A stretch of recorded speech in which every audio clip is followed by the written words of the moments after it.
सोनामुखी, हरड़, मुलेठी जैसी अनेक जड़ी बूटियां और हजारों वर्षों का प्राचीन आयुर्वेदिक ज्ञान इस एक बोतल में समाया हुआ है। कायम टैबलेट, आपकी खुशियों का साथी।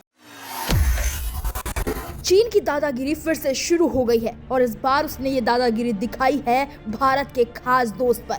न सिर्फ दादागिरी दिखाई है बल्कि वार्निंग भी दे दी है। दरअसल चीन और जापान के बीच ताइवान को लेकर तनाव लगातार बढ़ रहा है। अब हालात ऐसे हो गए हैं कि दोनों देश ताइवान पर कम और एक दूसरे के खिलाफ बयानबाजी ज्यादा कर रहे हैं। इसी वजह से अक्सर दोनों तरफ से कड़े और तीखे बयान सामने आ रहे हैं। पहले चीन के वाणिज्य मंत्रालय ने जापान को चेतावनी देते हुए कहा था कि ताइवान के मुद्दे पर टिप्पणी करना और उससे जुड़े कदम उठाना तुरंत बंद करो। और अब चीन के रक्षा मंत्रालय ने भी जापान पर निशाना साधा है।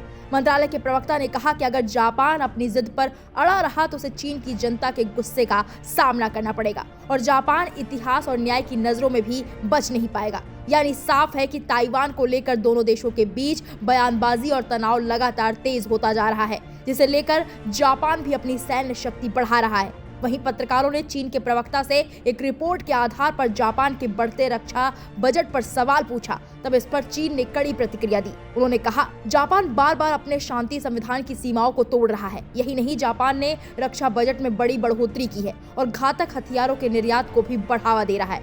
जापान अब अपने 3 गैर परमाणु सिद्धांतों में भी बदलाव करना चाहता है। जापान लगातार अपने सैन्य कानूनों और नियमों को ढीला कर रहा है, जिससे लग रहा है कि जापान में सैन्यवाद फिर से बढ़ रहा है। जिस तरह कोई इंसान बिना ईमानदारी के नहीं टिक सकता, उसी तरह कोई देश भी दुनिया में अपनी जगह ईमानदारी के बिना साबित नहीं कर सकता। इतना ही नहीं, चीन ने जापान से कहा कि उसे द्वितीय विश्व युद्ध में हारे हुए देश के तौर पर अंतर्राष्ट्रीय कानून के तहत अपनी जिम्मेदारियों का पालन करना चाहिए और युद्ध के बाद बनी अंतर्राष्ट्रीय व्यवस्था को चुनौती देना बंद करना चाहिए। अंत में चीन ने जापान से ये भी अपील की कि वो एशिया प्रशांत क्षेत्र में शांति और स्थिरता को कमजोर करने की कोशिशें बंद करे। दरअसल चीन टोक्यो और ताइवान दोनों इलाकों पर सीधा दबाव बना रहा है। जापान के रक्षा मंत्री ने चीनी सैन्य गतिविधियों पर गहरी चिंता व्यक्त की है। सबसे सनसनीखेज बात यह है कि चीन अब जापान के सबसे दक्षिणी इलाके ओकिनावा पर भी शैतानी खेल खेल रहा है। बता दें कि ड्रैगन ने सारी चालें तब चलनी शुरू की जब जापान की प्रधानमंत्री साने टाकाइचो ने धमकी दी थी कि ताइवान पर हमला होने पर जापान सैन्य प्रतिक्रिया दे सकता है।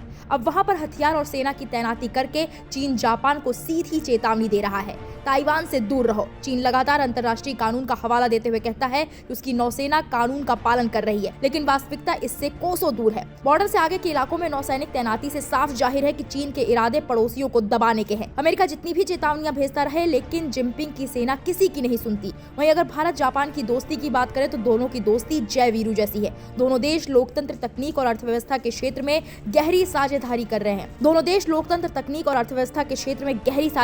रहे हैं। हर क्षेत्र में दोनों देश कदम से कदम मिला रहे हैं। फिलहाल चीन ने जो धमकी दी है उस पर आपकी क्या राय है, हमें कमेंट बॉक्स में जाकर जरूर बताएं।